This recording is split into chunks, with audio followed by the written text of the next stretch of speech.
కూడా ఇంతవరకు విమర్శించలేదు, లేకుంటే ఎవరిని ఒక మాట అనలేదు. కానీ నిజంగా ప్రస్తుత పరిస్థితులు చూస్తుంటే చాలా బాధ, చాలా దుఃఖం కలుగుతుంది. మనము ఆ రోజున ఉన్నప్పుడు మనం ఏ విధంగా చేసినాము. నేను ఏ రోజున కూడా నా దగ్గరకు వచ్చిన వాళ్ళని నీది ఏ పార్టీ అని కానీ, నీది ఏ కులం కానీ అడగలేదు.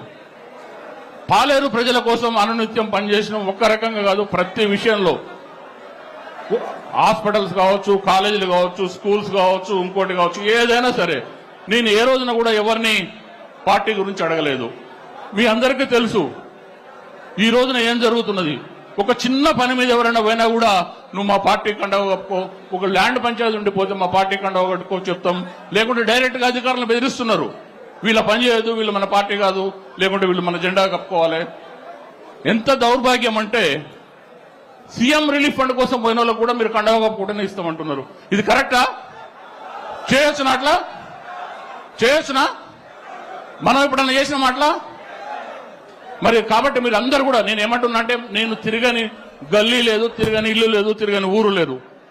ప్రస్తుతం ఇప్పుడు మీరందరూ కూడా గల్లీలో, ఊరిలో, ఇంట్లో ఒక చర్చ పెట్టండి. ఆ రోజున మనం ఉన్నప్పుడు ఎట్లా ఉండే, ఈ రోజున ఏం జరుగుతుంది, ప్రజలందరూ కూడా క్లియర్ గా అర్థం చేసుకునేట్టుగా చూడండి.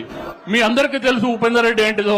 నేను ఏ రోజున కూడా ప్రజల గురించి ఆలోచించినా కానీ ఓట్ల గురించి ఆలోచించలేదు. ఆ ఓట్లు అనేది ఇప్పుడు ప్రజలకు ఇప్పుడు అర్థం చేసుకొని అర్థమయ్యేటట్టుగా మీరు అందరూ కూడా ఖచ్చితంగా అందరికి అర్థమయ్యే భాషలో చెప్పి మీరు నెక్స్ట్ వచ్చే ఎలక్షన్ లో మీ అందరిది బాధ్యత. మనం ఎవరిని బెదిరించేది లేదు, ఇంకోటి లేదు. అందరికి అర్థమయ్యేటట్టు చెప్పండి. ఆ రోజున ఎట్లా ఉండే, ఈ రోజున ఏం జరుగుతుంది. ఉపేందర్ రెడ్డి అనేవాడు యాక్టర్ కాదు, జనంలో ఉండే మనిషి, జనం కోసం పనిచేసే మనిషి. నేను ఏ రోజున కూడా ఆ రోజున ఈ రోజున ప్రజల కోసమే ఉన్నా, ప్రజల కోసమే పనిచేస్తా, ప్రజల కోసం ప్రాణమైనా ఇస్తా. నాకు ఎన్ని ఇబ్బందులున్నా ఒక్కరోజు కూడా నేను నా దగ్గరికి, మీరు ఒక చిన్న విషయం అర్థం చేసుకోండి, ఇంతకు ముందు కాదు ఈ రోజున కూడా ఒక చిన్న కార్యకర్త కూడా డైరెక్ట్ గా నా డైనింగ్ టేబుల్ దగ్గరకో, నా బెడ్రూమ్లకో రాగలిగేంత స్వాతంత్ర్యం మన పాలేరు నియోజకవర్గంలో ఉంది. నిజమేనా? మరి ఇప్పుడు ఏం జరుగుతుంది? మరి దీనికి మనం ఏం చేయాలి? మనం విరుగుడు వచ్చే ఎలక్షన్ల లోపు మీరందరూ కూడా ప్రతి ఇంట్లో, ప్రతి గల్లీలో, ప్రతి బజార్లో చర్చ పెట్టండి.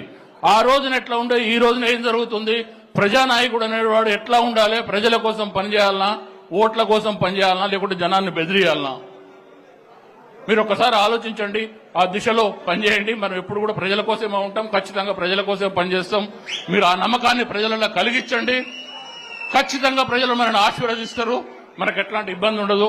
కాబట్టి మీరందరూ కూడా దయచేసి ఆ విధంగా ప్రతి ఊళ్ళో మనకు ఏ పార్టీ వాడైనా పర్వాలేదు, అందరికీ ఏం కావాలన్నా మనం సహాయం చేద్దాం. ఏది కావాలన్నా ఖచ్చితంగా చదువుకునే పిల్లల దగ్గర నుంచి, హాస్పిటల్ ఉన్న వృద్ధుల దగ్గర నుంచి, ఇంకో ఏదైనా కానీ ఖచ్చితంగా అందరూ కూడా మనం వెన్నట్టు ఉంటాం, సాయం చేస్తామని భరోసా ఇవ్వండి. ప్రజల కోసం పనిచేయండి. మనకు ఖచ్చితంగా ప్రజల ఆశీర్వాదాలు లభిస్తుంది.